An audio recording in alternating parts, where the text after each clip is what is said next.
BJP के लोगों के द्वारा बीजेपी शासित राज्यों में उन लोगों के खिलाफ एफआईआर किया जा रहा है जिनकी बातों से उनकी पूरी सहमति भक्ति। ये डॉक्टर भीमराव अंबेडकर ने भी 25 नवंबर 1949 को कहा था कि अगर अपने नायकों के चरणों पे आप अपनी स्वतंत्रता का त्याग करेंगे वो जनतंत्र टिक नहीं पाएगा। और अभी आपने एक नेता को उप मुख्यमंत्री को सुना भी, वो कह रहे जनता सेना सैनिक सभी प्रधानमंत्री के चरणों पर नतमस्तक हैं। ये तो सेना का भी खुला अपमान है। कोई स्त्री का अपमान कर रहा है, कोई सेना का अपमान कर रहा है, कोई कह रहा है कि ये आयोजन है। अभी छत्तीसगढ़ के मुख्यमंत्री ने कहा है कि ऑपरेशन सिंदूर एक आयोजन है। अब कल्पना कीजिए, सेना लड़ती है, आम जन का जीवन जो है सीमावर्ती राज्यों में क्या हुआ, कितने लोग मारे गए। एक तरफ उनका विदेश मंत्री कहता है कि हमने तो पहले से उनको सूचित कर दिया था। इसका मतलब मैच फिक्सिंग थी क्या?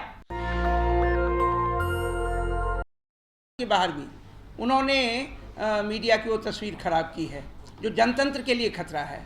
लेकिन आप जैसे बहुत सारे सजग जो फोर्थ पिलर के रूप में काम अभी भी कर रहे हैं, उनसे बहुत उम्मीद है वही लोगों तक, जनता तक, नागरिकों तक सच को ले जाएंगे। और तब जो है सरकार के रिप्रेसिव और मेजॉरिटेरियन जो एक बहुमतवादी राज्य बनाने की कोशिश है वो ख़त्म हो पाएगी।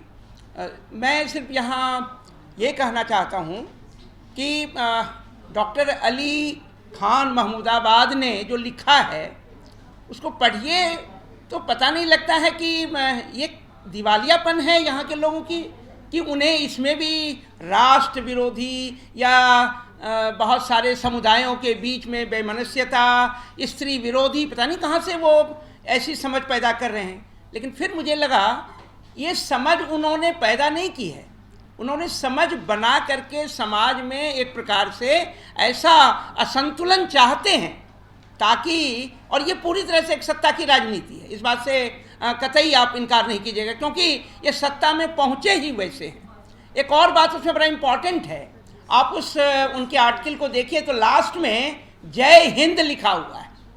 सामान्यतः जय हिंद का मतलब है अपने देश के प्रति सम्मान, और ये नारा सुभाष चंद्र बोस के द्वारा दिया गया। जिस सुभाष चंद्र बोस का सम्मान करने का आप एक दंभ, झूठा दंभ भरते हैं, तो आप तो जय हिंद का भी अपमान कर रहे हैं।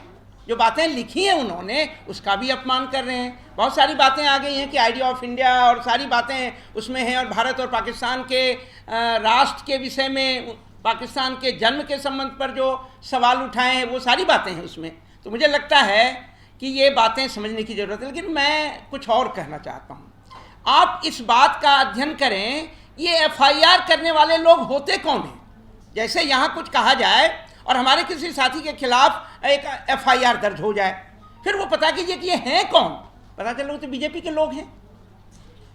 अगर बीजेपी के लोग ही सब जगह एफआईआर कर रहे हैं, एक और पैटर्न को देखना बहुत जरूरी है। किन राज्यों में एफआईआर हो रहे हैं, वो तो बीजेपी के शासित राज्य हैं। इसका मतलब क्या होता है कि बीजेपी के लोगों के द्वारा बीजेपी शासित राज्यों में उन लोगों के खिलाफ एफआईआर किया जा रहा है जिनकी बातों से उनकी पूरी सहमति नहीं है, या जिनकी बातें प्रशंसा करते करते उनकी नग्नता को भी सामने रख देता है। तारीफ की है डॉक्टर अली खान ने जो है उसमें, लेकिन उन्होंने उसके नंगेपन को भी दिखाने की कोशिश की कि आपने भारतीय समाज को कहाँ पहुँचा दिया है। तो ये बर्दाश्त के जो है वो बर्दाश्त के काबिल नहीं है, ये नहीं स्वीकार्य। तारीफ कीजिए। और एक बात जान लीजिए, जनतंत्र में जब भक्ति, ये डॉक्टर भीमराव अंबेडकर ने भी 25 नवंबर 1949 को कहा था कि अगर अपने नायकों के चरणों पे आप अपनी स्वतंत्रता का त्याग करेंगे वो जनतंत्र टिक नहीं पाएगा। और अभी आपने एक नेता को उप मुख्यमंत्री को सुना भी, वो कह रहे जनता सेना सैनिक सभी प्रधानमंत्री के चरणों पर नतमस्तक हैं। ये तो सेना का भी खुला अपमान है। कोई स्त्री का अपमान कर रहा है, कोई सेना का अपमान कर रहा है, कोई कह रहा है कि ये आयोजन है। अभी छत्तीसगढ़ के मुख्यमंत्री ने कहा है कि ऑपरेशन सिंदूर एक आयोजन है। अब कल्पना कीजिए, सेना लड़ती है, आम जन का जीवन जो है सीमावर्ती राज्यों में क्या हुआ, कितने लोग मारे गए। एक तरफ उनका विदेश मंत्री कहता है कि हमने तो पहले से उनको सूचित कर दिया था। इसका मतलब मैच फिक्सिंग थी क्या? ये सारे सवाल कौन पूछेगा? इस देश के नागरिक नहीं पूछेंगे तो कौन पूछेगा? हमने सिटीजन फॉर डेमोक्रेसी के तरफ से इससे ज़्यादा स्ट्रॉन्ग सवाल पूछे हैं और उस स्टेटमेंट में यह भी कहा कि ऑपरेशन सिंदूर, आपने ऑपरेशन सिंदूर नाम क्यों रखा, इस पर भी सवाल उठाया है। तो सवाल है कि ये उसमें तो ढेर सारे सवाल हैं। इन्होंने बहुत साधारण बातें की, लेकिन एक बात जो फिर उठेगा कि सामान्यतः कार्रवाई किसके खिलाफ हो रही है? मुसलमानों के खिलाफ, अल्पसंख्यकों के खिलाफ। हाँ, ये मत समझिए कि ये मुसलमानों के खिलाफ जो चल रहा है वो मुसलमानों तक सीमित रहेगा। जहां से भी विरोध और असहमति की आवाज आएगी इन फांसीवादी ताकतों के खिलाफ, वो उनको जो है झूठे एफआईआर करके गिरफ्तार करने की कोशिश करेंगे। और चूंकि न्यायपालिका से जो उम्मीद है वो उम्मीद भी पूरी नहीं हो रही है। देश के संविधान को बचाने की जिम्मेदारी न्यायपालिका की है। न्यायपालिका को कस्टोडियन कहा गया है, उनकी जिम्मेदारी है। कई बार वो भी चूक रहे हैं, तो इसलिए बहुत दुखद स्थिति है।